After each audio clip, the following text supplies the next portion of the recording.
ভাঙনের ঝুঁকিতে থাকা খুলনার উপকূলীয় ৫ কিলোমিটার এলাকায় নির্মাণ করা হচ্ছে স্থায়ী বেড়িবাঁধ। বেশ কয়েকবার সংস্কার করা হলেও এবারের জলোচ্ছ্বাসে পুনরায় ভেঙে যায় অস্থায়ী বাঁধটি। স্থায়ী বাঁধের কাজ শেষ হলে স্বস্তি মিলবে এলাকাবাসী। খুলনা থেকে শেখ লিয়াকত হোসেনের রিপোর্ট, জানাচ্ছেন সোহেল আহমেদ। খুলনার উপকূলীয় ৫ কিলোমিটার এলাকা জুড়ে কাজ শুরু হয়েছে স্থায়ী বেড়িবাঁধ নির্মাণের। ভাঙন ঠেকাতে এই উদ্যোগ নিয়েছে পানি উন্নয়ন বোর্ড।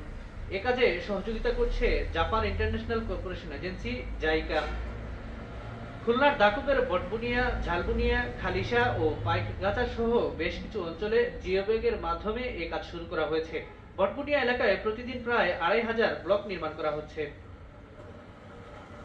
বেড়িবাঁধের কাজ দ্রুত শেষ হবে বলে আশা করছেন এলাকাবাসী।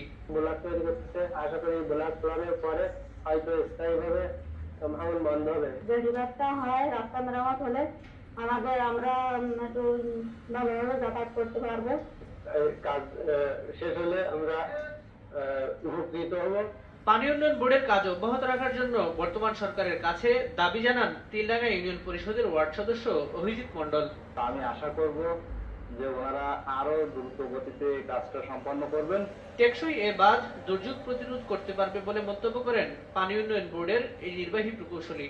জাইকার অর্থায়নে DRNET disaster risk management enhancement প্রজেক্টের আওতায় প্রোগ্রাম নাম্বার ৩১-এ আমাদের 3.75 কিলোমিটার মধ্যে স্থায়ী নদী শাসনের কাজ চালানো আছে।